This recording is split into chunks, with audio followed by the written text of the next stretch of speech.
Hi, my name's Spencer. Welcome back to xPat Jack. Today I'll show you the footage from the interview I did with my friend Niall while I was out in Colorado. He is from Ireland originally, came to the United States when he was just a wee lad as an expat. So we talk about the challenges and opportunities that he had through his experience. He also offers some great tips for starting life abroad. Stay tuned.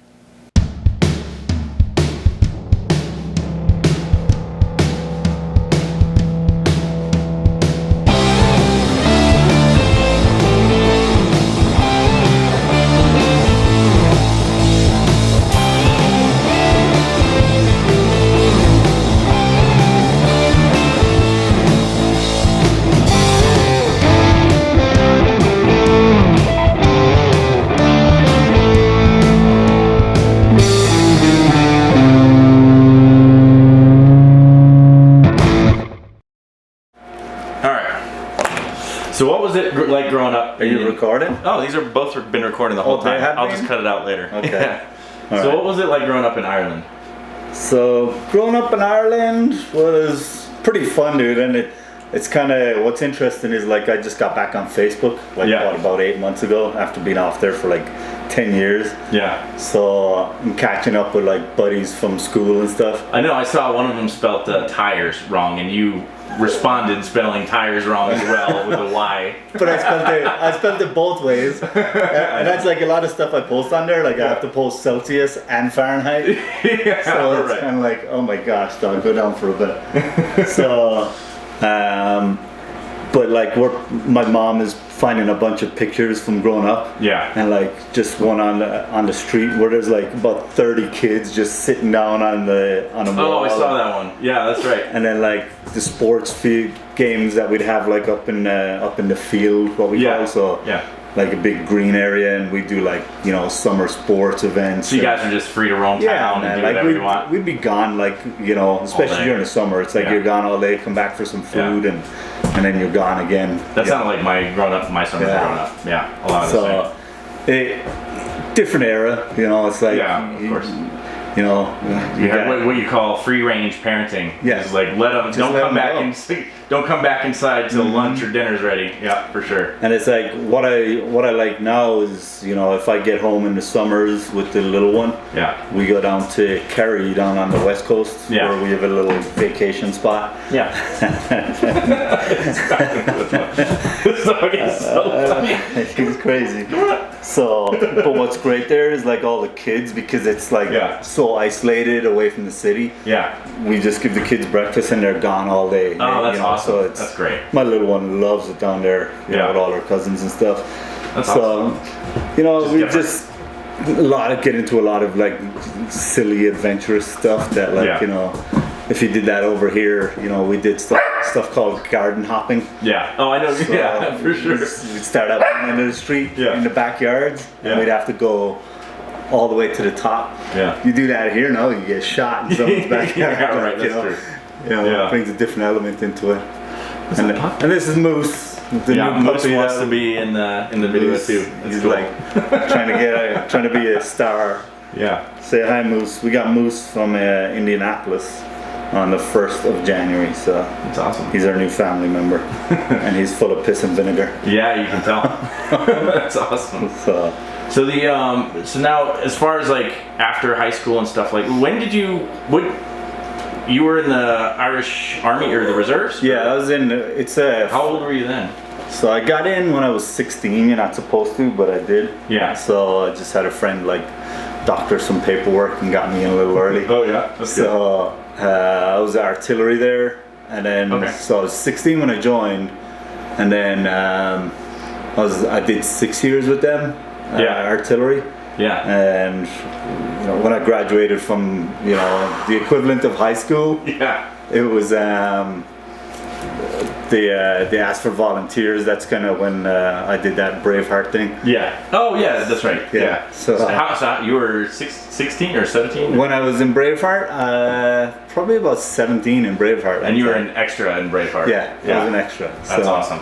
Yeah, there's a lot of fun stories from that, but Mel Gibson loved us basically because we kicked the living shit out of each other on a daily basis. It became like a fight club. So it was all your reservist buddies and you? Yeah, there was like 500 of us there for about 2 months.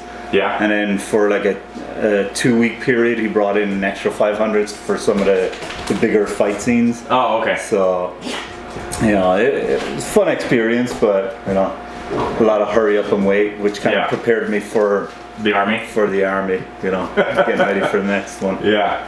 That's funny. So the extras in Braveheart were a bunch of Irishmen actually beating the crap out of each other? Yeah. Yeah. And probably most of them still a little bit drunk from the night before? Yeah, so kind of was funny, like one of the stories I tell, there's the guy who goes out and does the full frontal. Oh, yeah, yeah. So his nickname was Scalacci, he's from Dublin. Yeah. And really that wasn't even scripted originally. Yeah. He was just, I think, so hammered on set one day, he just started doing it to guys, you know, and Mel Gibson's like, you just gave me an idea. So I was like, oh, that's all you have to do is be hammered. So that's kind where of fun. that scene came from, huh? Yeah. That's awesome. So yeah. So how'd you end up getting to the United States then? So, long story short, like I was applying for a visa, a green card for my sister who was living up in Boston. Yeah. And hers was about to expire. Right. So, you know, I was kind of like the nerd of the family, like I could write good and, you know, knew how to get stuff done. So I applied for her to, they do a lottery-based system. Yeah. So, and then I was like, well, if I'm putting her in, I might as well put all the families in. Right. So I put an application in for everybody. And then around that same time, I had moved to London to do hospitality management. Okay. So I lived in London, or Fulham Broadway, and worked in like South Kensington. Yeah. And then I get a call from the embassy up in Dublin, the American embassy. Yeah. So I went up, did an interview, and they're like, hey, you've been pulled out, we got to do a background check and some paperwork. Oh, really? Okay. They're like, don't give up anything. So I was like, all right, I didn't give up anything. So then months passed by, and then I get a call back for another interview. Yeah. So my dad drove me up there and went in. They're like, hey, we've got your green card here, but we can't give it to you. And I was like, well, why not? Yeah. They're like, well, you didn't get discharged from the military. I was like, you told me not to give up anything. Yeah. You know? Yeah. And they're like, well, we can't give it to you until you get discharged. So we drove over to the Department of Defense in Dublin. Yeah. Went in and explained to like some NCO. Yeah. You know, for kind of like the G1. Yeah. Human resources. Yeah. I explained the situation. He's like, here's your papers. Good luck. That's awesome. So I got discharged like then and there. Didn't go over well with my chain of command, but yeah, I'm sure. But everybody understands like it's, you know, the odds of getting a green card are like slim to none. Very low. Yeah. So then you came over to moved to Boston, Okay. to do hospitality management. Got a job managing a bar, and then I started seeing commercials for Be All That You Can Be, and I was like, that looks like fun. Yeah.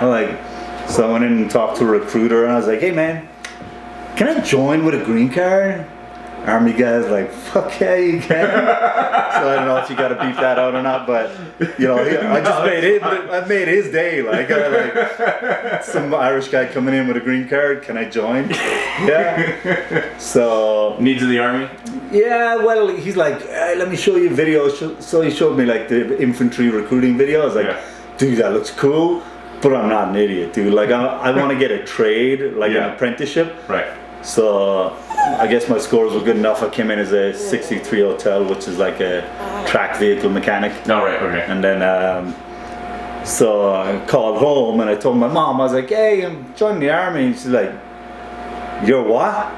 It was like funny. She's like, Niall, you're obviously not well. Get on a plane and come home. That was the initial reaction. Then I talked him into it. So, and then I shipped off to basic, went to basic in Leonard Wood, AIT up in Aberdeen Proving Grounds. Okay. And then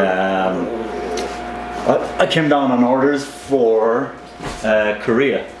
So told my mom was going to Korea, and then of course it's like, mother of God, what's going on in Korea? What's happening over there? And I'm like, Mom, unbeknownst to us, living in Ireland in our little bubble, Americans have troops all over the world. So it's just an assignment. Yeah. So for sure. You know, got her convinced of that, and then that's funny.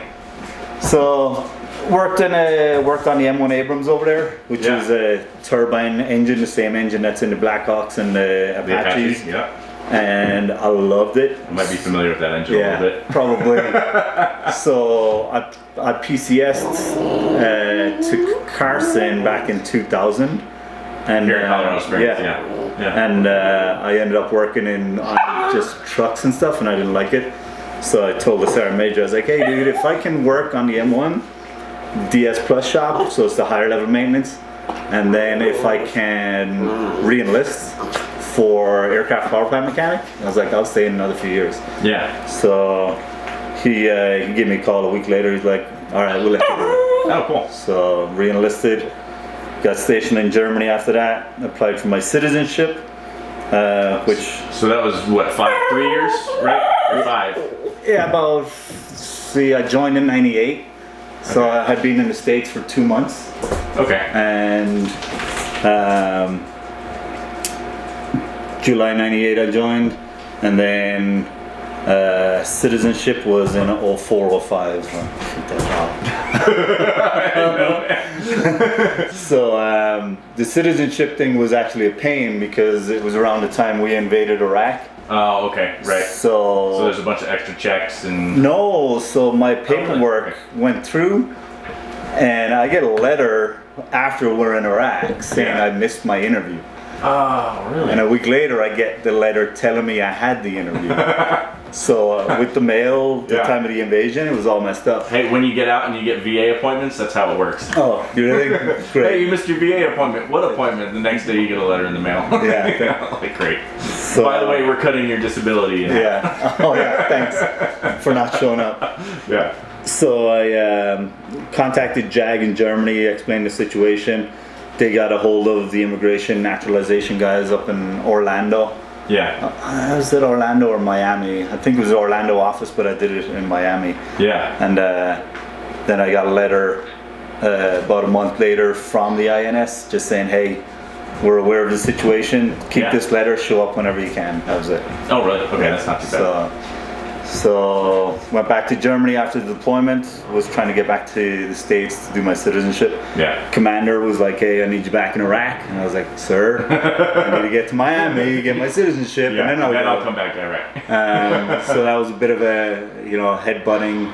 And I was like, look, here's the deal, sir. If I get my citizenship, I'm staying in. Yeah. If I can't go and get it, I'm getting out. So it's your choice. For sure. That makes sense. So he let me go, get that done. Went back to Iraq, deployed again, and then that's when I dropped my packet to go warrant. Oh, right. So yeah, and then you went to flight school. Went to flight school, found out about vertigo, and then you learned to fly remote control airplanes. Well, no, not quite. At that point, it was shopping around for a job. Yeah. So I did an internship with CID to become a special agent. Yeah. And after I did an investigation on a suicide and then a aircraft mishap. Yeah. And just sitting through the autopsy, seeing how desensitized you become to human life, I was like, I don't know if that's just for me yet. Right, that makes sense. And then MI was taking over the unmanned aviation stuff. Yeah. It's going crazy. What's up? Yeah, I know, and those puppy teeth. So they're like, hey, would you be interested in coming over? I was like, absolutely. So crossed over to UAS in like 05, 06. Yeah, and then went back to Germany and deployed again to Iraq for number 3, and then did 2 tours in Afghanistan as UAS, and that's it. And now you're getting out. Now I'm getting out, man. I mean, it doesn't seem like it's been 22 and a half years because time flies, man. Oh, it goes by crazy. I only did 12, and there were days where it's like, oh my god, this day is forever. Let alone time in service. It's like when I think at the end, it's just like, oh wow, that went real quick. Yeah, and it's like, I think, reconnecting with people on Facebook and just be like, talking about stuff, and it's like, I think that was 20 years ago. That's crazy. And it just feels like it was 2 years ago. It's it's wild. Now, what about so when you first came over to the United States, what were the biggest shockers? Because I mean, there had to be some culture shock. You said your sister was over here, so maybe you knew what to expect a little bit. Not really. I mean, we had things didn't go so well with the system, me living together, but that's neither here nor there. But I think, just the style of life over here is just so different. Like, everything to get anywhere, you need public transportation, like it's or a car to get around. Here or there? Here, right. Like there, you just walk. You walk your ass everywhere. Like it's like you got to go to grocery shopping. You're walking and you're carrying your bags home and your hands are all wrinkled. Yeah. But is it like when you? I mean, granted, that was 22 years ago, right? So was it like one car per family or? Oh, growing up then, yeah. I mean, when I was that old, like 22 years ago, we probably would have had 2 cars per family. Yeah. But growing up, we definitely had, it was one car per family. Yeah. And again, like you see some pictures there. Like there's an old video that just came out of my village from 1976. Yeah. And like you see kids like, and one of the cars we had was like a station wagon. Yeah. I'd hang out in the trunk of that thing playing with my toys. And it was great. So you went from village living to like a big city like Boston. Yeah. Working at a pub. And then just carry United States Army. Yeah. Right. Man. Yeah, for sure. And just the culture is different. Like we go to the bars and stuff. They're. Yeah. And it's really a social event, for sing songs and stuff like that. And unless you go to the right bars over in the States, you start singing in some bars and they look at you like, a little funny. You got something growing out of your forehead, Yeah, like, right. Whoa. So. What would you say were the hardest parts? The hardest things when you got over here, adapting to? Honestly, I think it's... Besides fighting with your sister. Yeah. I think the hardest part is adapting to like not having that sense of community, like tight-knit community. And I'm sure, because even living here, even though like our houses are right here, people just drive up, open the garage door, you go in, close the garage door, and it's like, there's no sense of community. Like it, so I think it's hard to find that anymore unless you're in like an older established neighborhood, and you grow up with people and who's around you. I don't remember who said it, but there was a very interesting thing I read a while back, and it was basically an analysis on American culture over the years that we get bigger and bigger and bigger houses, and so we live in bigger and bigger spaces to ourselves and separate ourselves more and more and more from our neighbors. So it's just like we've completely lost touch with the like you said, what's important. What's important. And that's what was like so fun growing up, was just like everybody on the street. Like I mean, our neighbor, you get and the door opens, like they just come in. Margot, are you gonna have a cup of tea? And like our neighbor Mary is in, turning on the kettle, cutting brown bread. And, it's like that was the norm. Yeah, for sure, man. So awesome. It's like you kind of miss that, because it definitely had just a good feel about it. Yeah. And that's why I like the summers, going home, because a lot of the people who go to that vacation spot have been going there for forever, 20 plus years. Yeah. So all of us growing up as kids were friends. Now we all have our kids, their kids that are kind of like, meshing and doing what we used to love doing. Yeah. So, that's cool, man. Jumping off cliffs and whatnot. Yeah, so I know a little bit about that growing up. Yeah, my friends and I lived in a small town. Last little bit then. What if you're talking to someone that's moving to another country, going to spend any significant amount of time in another country? Yeah. What would you say your best piece of advice would be? So, in this day and age, assuming you can communicate with people, and things like that. It's so much easier in this day and age, because you think like back 22 years ago, like the internet was just coming online, if it was. So the research, it was kind of like, maybe I read a book or two. You didn't know till you got there, pretty much. I didn't. It's just like, America is the land of the free, and like, white picket fences, everything's bigger and better, and and it's cheaper, which it's true. Yeah. So I mean, that's the one thing that I've enjoyed over here is like, if you work your butt off, and whether it was just my upbringing. I mean, I was selling newspapers when I was 13 on the street. Yeah. I was cutting up little bits of wood and putting them in bundles and selling them door to door as a kid. Like I was a hustler. Yeah. And I think that's helped me, over here be successful in the military is because like I'm a hard charger. Yeah. And I think. Well, you also find work to do that you probably don't even need to do. Yeah. I remember sitting next to you in Afghanistan. What are you doing now, man? You're making more work for us. That's true. But I think the difference is like when you grow up, somewhere where, it's a smaller population, so it's harder to get ahead. So you really got to try harder. That makes sense. To like have a good career. And when you come over here, it's kind of like you can get a decent job and meet the standard. Yeah. And make a decent income. Okay. So I think what helps is like having that mentality of like just go. You're not going to attribute any of this to your parents raising you right with work ethic. They absolutely. That's what I'm saying. Is like they had us.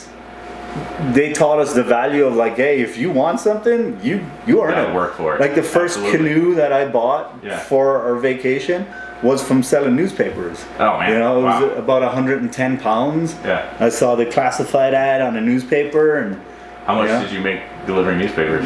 Selling newspapers and delivering, not much, like a couple of pounds a week. Oh, okay. So it took you quite a while. Oh yeah.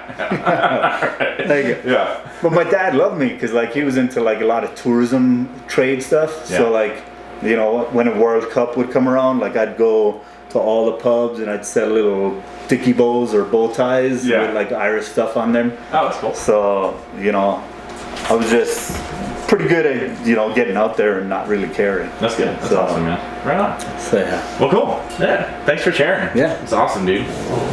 You're going to stick around? You're going to stay in the States or are you going to... I don't know, man. Like, move back? Honestly, like, I think, so my little one is 8, so she's in 2nd grade. Yeah. So I'll see how she's doing in life, because my number one priority in anything I do anymore is just her. Yeah, absolutely. So it's like. Well, not this guy. Well, this guy is hers. She wanted him. I'm like, oh my god, okay. So the territory, right? I'll see how she's doing when she's off to college. Yeah. And if she's pretty mature for her age already, so if she's got her stuff together. I'm considering like, going somewhere overseas. Yeah. And just kind of chill, easy, laid back, stress-free life. That's good. Portugal, Philippines, Panama, Colombia. Like there's a lot on the list. So between now and then, probably start trying to do a lot of travel. Yeah. Check it out. Like come visit Romania. Yeah, absolutely. Because I love Europe, and of course it's close to home. Then I can, get home easy. For sure. Yeah. So, depending on how she's doing, if she's doing good at 18, I might go then, or if not, I'll wait till she's done with college, and then, hey, come on, let's go, see how high you come. Come on.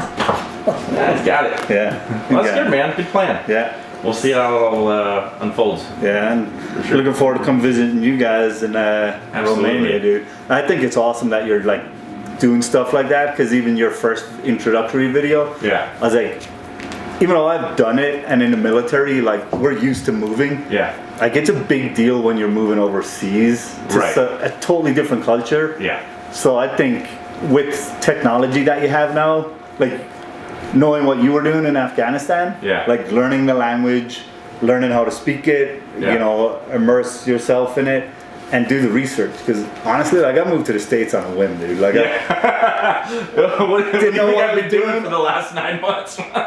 Join the army on a whim, dude, and it's like for sure be all that you can be. And 22 years like, later, I'm like. Good. I wonder what I can be. Make it to CW5 because I stuck around long enough. Yeah, for sure. It's been a good career, but I'm looking forward to the next chapter. Right on. So, well, good. I'm excited, man. I'm excited. Thanks for sharing again. Hell yeah. You want to do a real quick sing-song before we go? Yeah, we can do one. All right, you got your guitar? Oh, snap. Yeah, I'm gonna go grab that. Tell me if you can sing in this key. Recording still? Yeah, it's still recording. Okay. So that's good. All right, ready? Okay. Yeah. Is that good speed? Yeah. I've been wild rover for many's a year, and I spent all me money on whiskey and beer. And now I'm returning with gold and great store. Sure I never will play the wild rover no more. And it's no, nay, never. No, nay, never, no more will I play the wild rover. No, never, no more. I went into an alehouse I used to frequent, and I told the landlady big money was spent. I asked her for credit, she answered me nay. Such a custom of yours I could have any day. And it's no, nay, never. No, nay, never, no more will I play the wild rover. No, never, no more. Well, I pulled from me pocket 10 sovereigns bright, and the landlady's eyes opened wide with delight. She said, we have whiskies and ales of the best, and the words that I spoke sure were only in jest. And it's no, nay, never. No, nay, never, no more will I play the wild rover. No, never, no more. I go home to my parents, confess what I've done, and I ask them to pardon their prodigal son. And then they caress me as of time before. Sure I never will play the wild rover no more. And it's no, nay, never. No, nay, never, no more will I play the wild rover. No, never, no more. And it's no, nay, never. No, nay, never, no more will I play the wild rover. No, never, no more. Ew. There you go. Nice, man. That sounded pretty good, actually, yeah, man. it's not too bad. Nope. No guitar tuner, no practice. When's the last time we played that? We'll take it. Probably like Afghanistan? August Yeah. 2019, maybe. Yeah, August in Afghanistan. Wow. Sweet. All right.